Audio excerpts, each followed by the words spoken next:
መንፈሳዊ መዝሙሮች ቅድስት ቤተ ክርስቲያናችን ለልጆቿ የምታወርሰው ትልቁ ሀብት ነው። በእምነታችን መጠንከር እንድንችልም ትልቅ ድርሻ አለው። ቅዱሳን ሊቃነ መላእክት እግዚአብሔርን ዕለት ዕለት የሚያመሰግኑት በመዝሙር ነው። ሰውና መላእክት የጥሉን ግድግዳ አፍርሰው በአንድነት ያመሰገኑትም በመዝሙርና በታላቅ ምስጋና ነው። ታዲያ በዚህ የዝማሬ አገልግሎት ቅድስት ቤተ ክርስቲያናችን ከምትጠቅሳቸው ከምትጠራቸው ልጆቿ መካከልም ግንባር ቀደም የሆነውና ከ25 ዓመታት በላይ በመዝሙር አገልግሎት ቅድስት ቤተ ክርስቲያናችንን ያገለገለው በብዙ ምእመናን ዘንድም ተወዳጅነትን ያተረፈው ለቅድስት ቤተ ክርስቲያናችንም በርካታ አልበሞችን እንዲሁም የነጠላ ዝማሬዎችን ያበረከተው የዛሬው የህይወት ገጹን የምንገልጥለት ዘማሪ አንዱ ነው።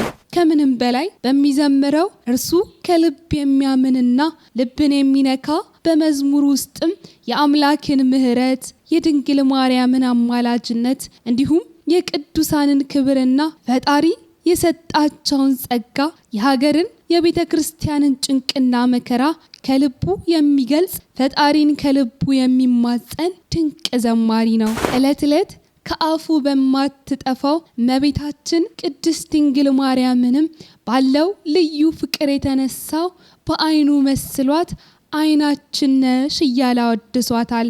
ምስጋናን በፍቅር ከልቦነን ስናገለግል አምላክ እግዚአብሔር ምን ያህል እንደሚባርከን የሚያሳየን ማሳያ መሳሪያችን ነው። ከዝማሬው በላይም በህይወቱ አስተማሪ የሆነው ድንቅ የቤተ ክርስቲያናችን ልጅ ሊቀ መዘምራን ቴዎድሮስ ዮሴፍ የዛሬው የህይወት ገጹን የምንገልጥለት ባለ ታሪካችን ነው። ክቡራትና ክቡራን ውድ የጊዜ ሚዲያ ቤተሰቦቻችንና ተከታታዮቻችን በዛሬው የህይወት ምዕራፍ የህይወት ገጻችን ይዘንላችሁ የቀረብነው የሊቀ መዘምራን ዘማሪ ቴዎድሮስ ዮሴፍን የህይወት ገጽ ነው። ሊቀ መዘምራን ዘማሪ ቴዎድሮስ ማን ነው? የአገልግሎት ዘመኑ የህይወት አጀማመሩስ ምን ይመስላል? የሚሉትን በስፋት ልናስቃኛችሁ ይዘንላችሁ ቀርበናል። ታዲያ እርሶም ቻናላችን ቤተሰብ የሆናችሁ ዝግጅታችንን ላይክ እና ሼር እያደረጋችሁ ለቻናላችን አዲስ የሆናችሁ ደግሞ ቻናላችንን ሰብስክራይብ እያደረጋችሁ እንዲሁም ቢቀርብልን ብንሰማው ብላችሁ የምታስቡትን የብፁዕ አባት የመምህር ወይንም ደግሞ የዘማሪ ስም እየጠቀሳችሁልን በመልእክት መስጫ ሳጥናችን ላይ እያሰፈራችሁ እስከ ዝግጅታችን ፍጻሜ ድረስ አብራችሁን እንድትቆዩ በአክብሮት ጋበዝናችሁ።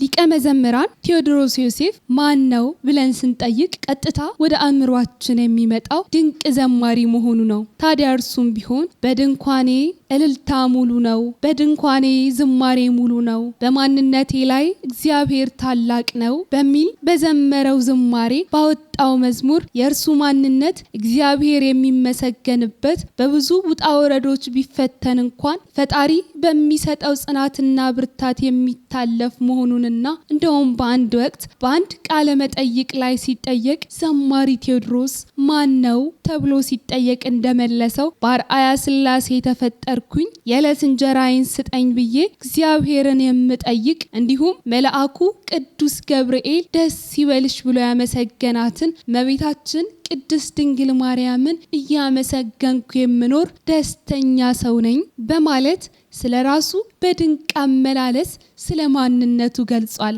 ታዲያኛም ሊቀ መዘምራን ቴዎድሮስ ዮሴፍ የተወለደ የአገልግሎት ህይወቱንስ እንዴት ጀመረ ብለን ስናጠና ከእርሱ አንደበት በሰማነው መሰረትም ሊቀ መዘምራን ቴዎድሮስ ዮሴፍ ትውልድና እድገቱ በመዲናችን አዲስ አበባ መገናኛ በሚባለው አካባቢ በተለምዶ የካ ሚካኤል እየተባለ በሚጠራው ቦታ ነው። ለዚህም ነው በመዝሙሩ ላይ የካው ሚካኤል ስለው ደስ ይለኛል እያለ ያደገበት ቤቱን የሚያወድሰው። ሊቀ መዘምራን ቴዎድሮስ ዮሴፍ ኑሮው የትምህርት ሁኔታው እንዲሁም የልጅነት የአገልግሎት ጊዜውን እዚያው አዲስ አበባ እንዳሳለፈና አሁንም ቢሆን እዛው ኑሮውን እንዳደረገ ይናገራል። የቅርብ ወዳጆቹ እንደሚመሰክሩለትም ፈጣሪ የበለጠ ያማረ የሚሄድ የተፈጥሮ ውብ ድምጽን የሰጠው እንዲሁም በቤቱ እንዲያገለግል እንዲተጋ ያጸናው፣ በተጨማሪም ፈቃዴ ነው የሰውን ነገር ላልናገር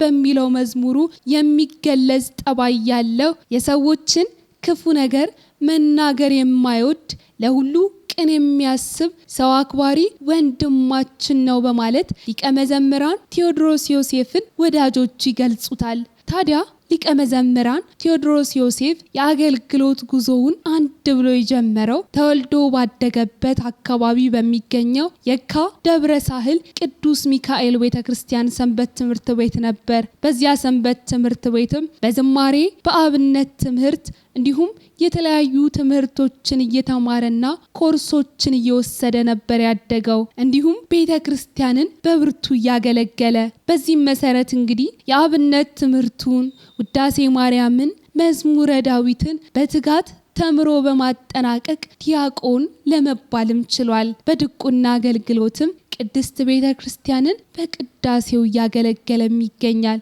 ሊቀ መዘምራን ቴዎድሮስ ዮሴፍ ቅድም በመግቢያችን እንደገለጽ ነው ከ25 ዓመታት በላይ ቅድስት ቤተክርስቲያናችንን በዝማሬው አገልግሏል። እንደው ዝማሬን በትክክል የጀመረበትና የመዝሙር አልበሞችን ማውጣት የጀመረበት ለሕዝበ ምእመኑ በስፋት የታወቀበት ጊዜ ነው እንጂ 25 ዓመት ተብሎ የተገደበው የሱ የጅማሬ ሕይወት ከልጅነት ጀምሮ ነውና ከ25 ዓመታትም በላይ ቅድስት ቤተክርስቲያንን አገልግሏል። ከዛሬ 25 ዓመታትም በፊት ወደ ዝማሬው እንዲገባ አርአያ ምሳሌ ያደርጋቸው የነበረው የቅድስት ቤተክርስቲያንን አንጋፋ እንቁ ዘማሪያን ነበር። በዚህም መሰረት ልዑል እግዚአብሔርን በዝማሬ ለማወደስ በልጅነት እድሜው ወደ ዝማሬው ገባ።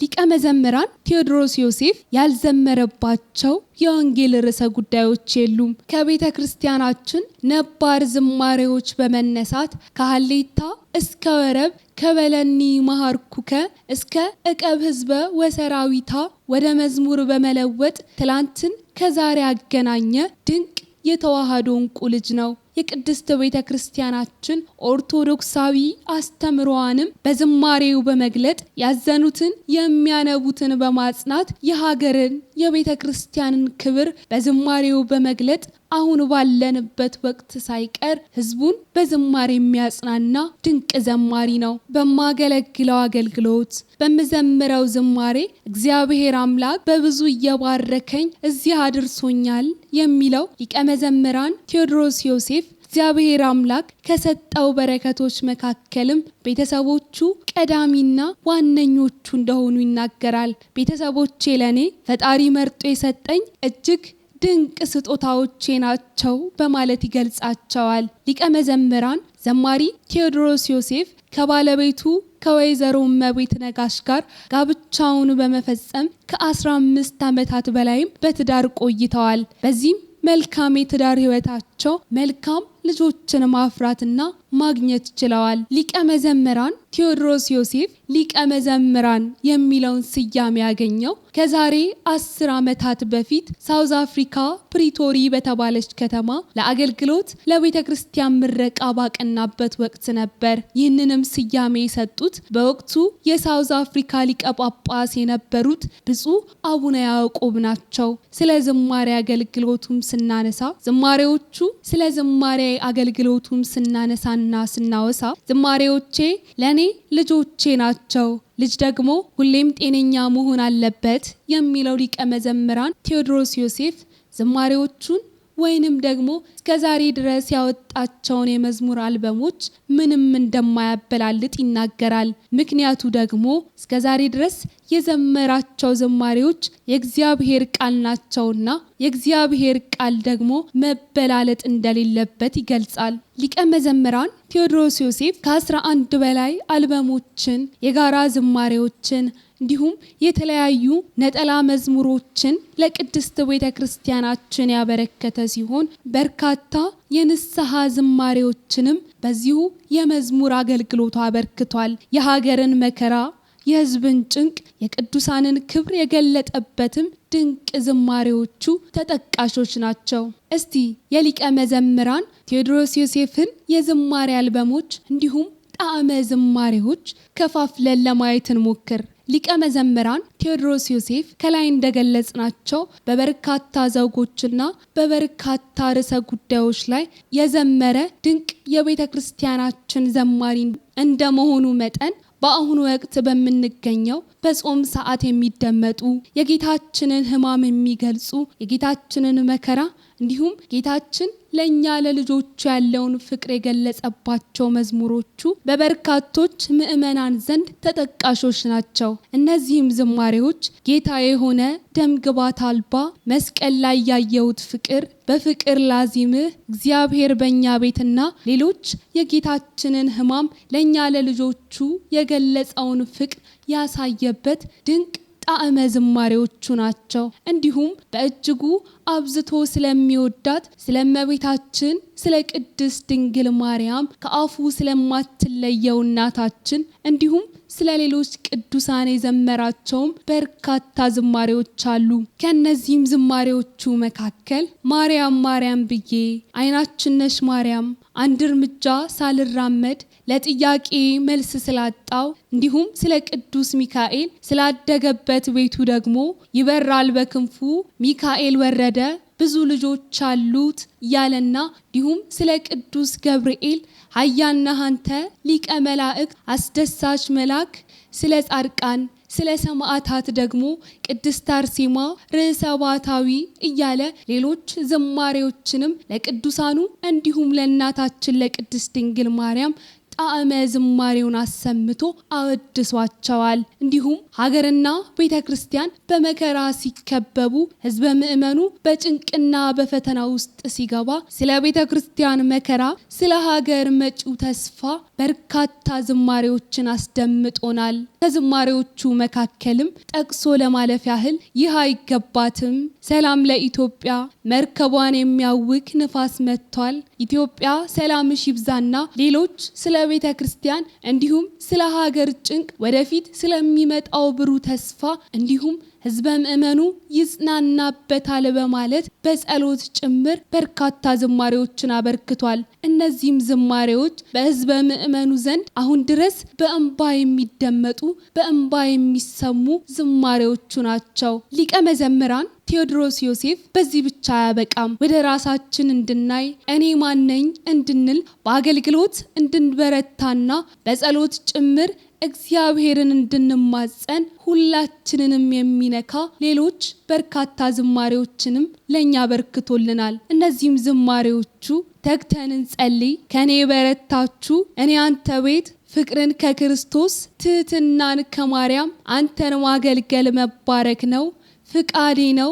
በድንኳኔ እልልታ ሙሉ ነውና አምላኬ ታሪኬን ቀይረው የሚሉት በርካታ ዝማሬዎቹ ሕዝበ ምእመኑ ወደ ራሱ እንዲመለከት ወደ ራሳችን እንድንመለስ እኔ ማነኝ እንድንል ያደረጉና እኛንም ያነቁን ድንቅ ዝማሬዎቹ ናቸው። እነዚህንም በርካታ ዝማሬዎቹን ከ17 በላይ የዓለም ሀገራት በመዘዋወር ለሕዝበ ምእመኑ ያዳረሰ ሲሆን ዝማሬዎቹን በእርጋታ ከልብ በጥበብ ገልጧቸዋል። ሊቀ መዘምራን ቴዎድሮስ ዮሴፍ እነዚህን ዝማሬዎች ሁሉ ለኛ ለሕዝበ ምእመኑ እንዲሁም ለቅድስት ቤተ ክርስቲያናችን ሲያበረክት ቤተ ክርስቲያንን በማወቅ በመረዳት በማንበብ ለሕዝበ ምእመኑ ዕለት ዕለት ለቅድስት ቤተ ክርስቲያናችን በመትጋትና በማገልገል ከልብ በመጨነቅ ጭምር ነው። እንዲሁም ሕዝበ ምእመኑ ለንስሐ እንዲበቃ ጭምር በማሰብም የንስሐ በርካታ ዝማሬዎችን አድርሶናል። በጣዕመ ዝማሬም እግዚአብሔር አምላክን